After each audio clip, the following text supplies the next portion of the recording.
मराठी चित्रपट सृष्टीतील सुपरस्टार अभिनेत्री सई तामणकर हिने आज शिर्डीत येऊन साईबाबांच्या समाधीचे दर्शन घेतले। खूप नवीन प्रोजेक्ट येऊ घातले आहे, पण आज गुरुवारच महत्त्व आहे, त्यामुळे गुरुवाराबद्दल बोलूया। प्रोजेक्टबद्दल चर्चा होतच असते। आपल्यामध्ये फार छान वाटतं, मंदिराची काळजी पण सुंदर घेतात, त्यामुळे या मंदिरात कायम गर्दी असते, सर्वांनी मनासारखं दर्शन कायम मिळतं।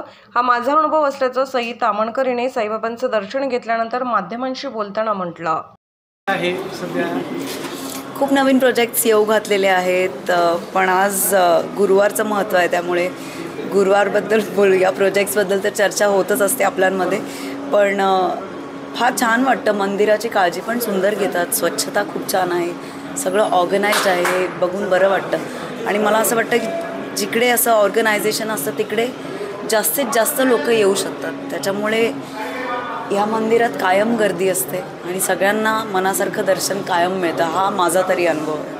आज गुरुवारचा दिवस आहे की मी आता महाराष्ट्राच्या असे जत्रेमध्ये दिसणार नाही, मी काय करत असणार? नाही, असं काही नाही आहे। मी शूटसाठी 2 दिवस 2 शेड्यूल नव्हते, तर मी अशी पोस्ट टाकली की मी मिस करते शूट, पण कानगोष्टींसारख्या गोष्टी पसरतात, त्याच्यामुळे मी कायम महाराष्ट्राची असे जत्रा बघत असतो, कायम तुमच्यावर कॉमेंटी केली जाते।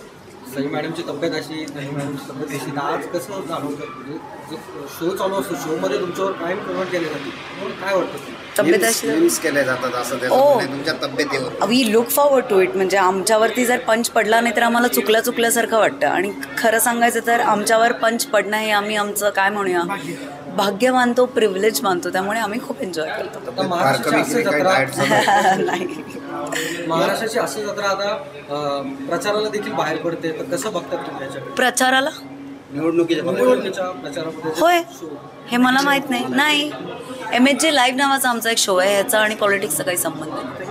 तुम्ही आज नवीन कार घेतलेली आहे असं समजतंय बाबांच्या नाही, ही चुकीची इन्फॉर्मेशन आहे, नका ना विचारू हे प्रश्न प्लीज। देवाच्या दारामध्ये प्रत्येक पाडव्याला कळेल, पाडव्याला नवीन कोणी कार घेतली किंवा काही प्रोजेक्ट असेल तर बाबांच्या दरबारात येत असतो, पूजा करतो, असंच काहीतरी आहे आज।